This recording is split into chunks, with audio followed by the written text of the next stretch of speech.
Many congratulations on a successful G20 summit, and India ended its presidency at a very high note. The world was watching and so were we. 3.5 million expats here in the UAE, Indian expats in the UAE.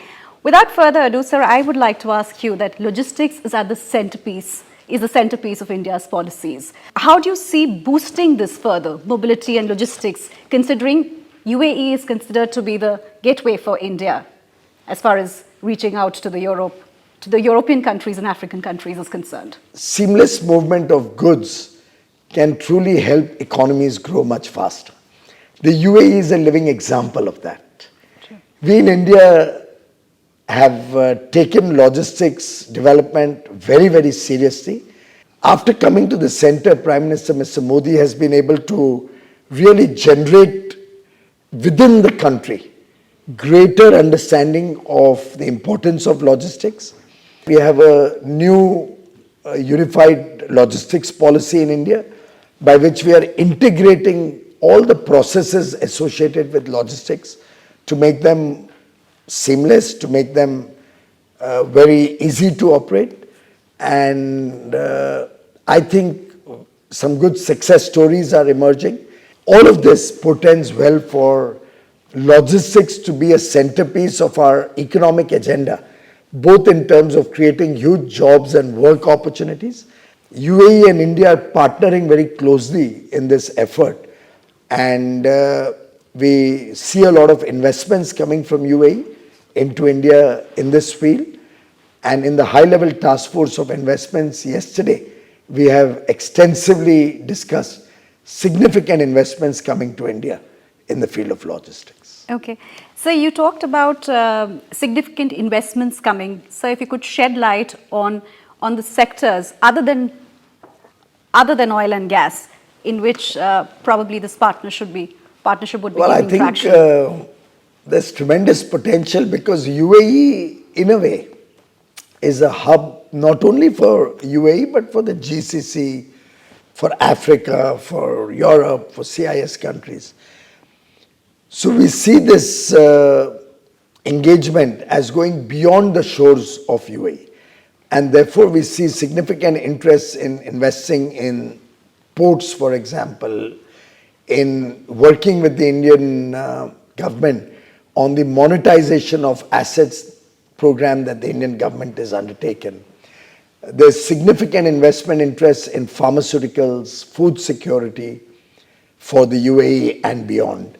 There's significant interest also in working for clean energy, renewable energy, green hydrogen, green steel, green chemicals, sustainable textiles.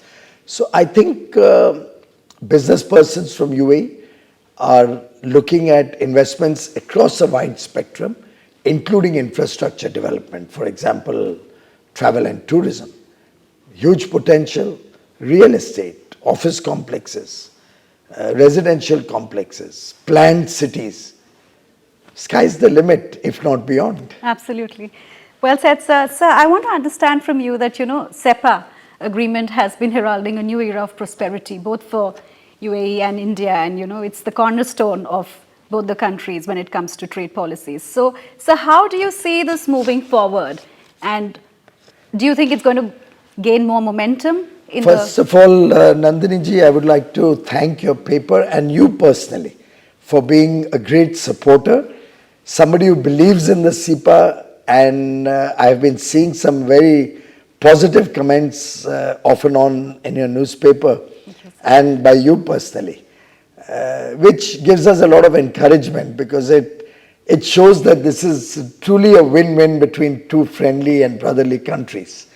CEPA, while of course it's a great fillip for trade in goods and services, also sends a very big message to investors. It speaks about the closeness and the growing relations between the two countries. It gives confidence because there's trust, not only between the leaders. The trust between Prime Minister Modi and His Highness Sheikh Mohammed is phenomenal. But there is trust between business persons of both countries. There's trust between the people of both countries. And this is what CEPA embodies. it kind of reflects the growing significance of this relationship. We've seen good growth in trade. In fact, I think this is going to lead to a quantum jump in investments on both sides. We'll have Indian businesses investing in UAE and vice versa. And we do see that UAE will emerge as a trading hub for this region. We also see UAE and India both playing an important role in the India, Middle East, Europe corridor that has been conceptualized on the sidelines of the G20 presidency in India. As India progressed in the last 9 years from a fragile 5 economy, one of the weakest 5 economies in 2014 in the world, to the 5th largest in the world now, fastest growing large economy, huge foreign exchange reserves. The country offers a large demand, 1.4 billion aspirational Indians looking for the good things of life. Young population, skilled with huge management talent. I think India has a lot to offer to the rest of the world, and we hope that in the years to come, UAE will play a very important role in this growth of the country. So I was reading one of your interviews and you said that trade is multifaceted, which can lead to greater investments and deeper penetration. So, sir, can you elucidate on that statement of yours? Because, well, investment is a function of return. yeah. And India offers an opportunity where we probably provide some of the best returns on investment globally. A few months back, one of the investment banks in India had come up with a report where they studied the 500 companies which are listed, the top 500 companies listed on the stock exchange of India, US, Japan, China. And you'll be amazed to know that over the last 20-year period, India has offered has given a 20% CAGR return to investors. For a 20-year period to get over 20% CAGR return is phenomenal. 23% of the companies, top 500 companies, gave this kind of a return.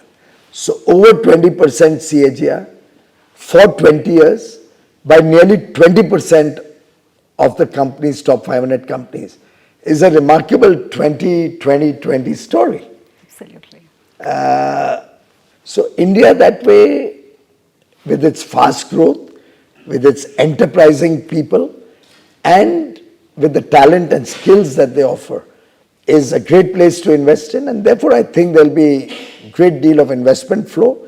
NPCI is collaborating with the UAE Central Bank. So why do you think that these indigenous payment systems or technology should make inroads in every country and we shouldn't be reliant only on the US systems like Visa and MasterCard? First of all, we are not against any system. I think we believe the world is large enough for everybody to coexist.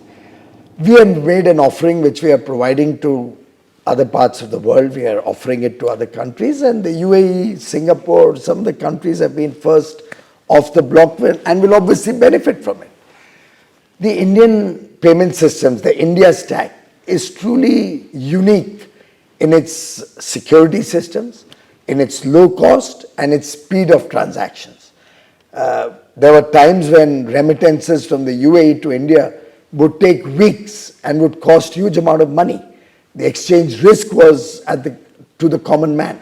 UPI through India Stack provides seamless transactions, real-time transfer of money, and with the Central Bank of UAE and the Reserve Bank of India having now entered into arrangements by which trading payments, remittances, all can be done directly between dirham and the rupee with a periodic settlement, will actually bring down the cost of transaction even further. Exchange risks will get reduced. And we have also come through with the latest agreement between NPCI and the UAE card issuers, by which UAE cards can be used in India and RuPay card issued in India can be used in UAE, which will really integrate our economies, encourage travel between the two countries, and help people truly enjoy the fruits of this beautiful partnership. Thank you so much, sir. It was an honor speaking to you today. Namaskar. Thank you, sir. Namaskar ji.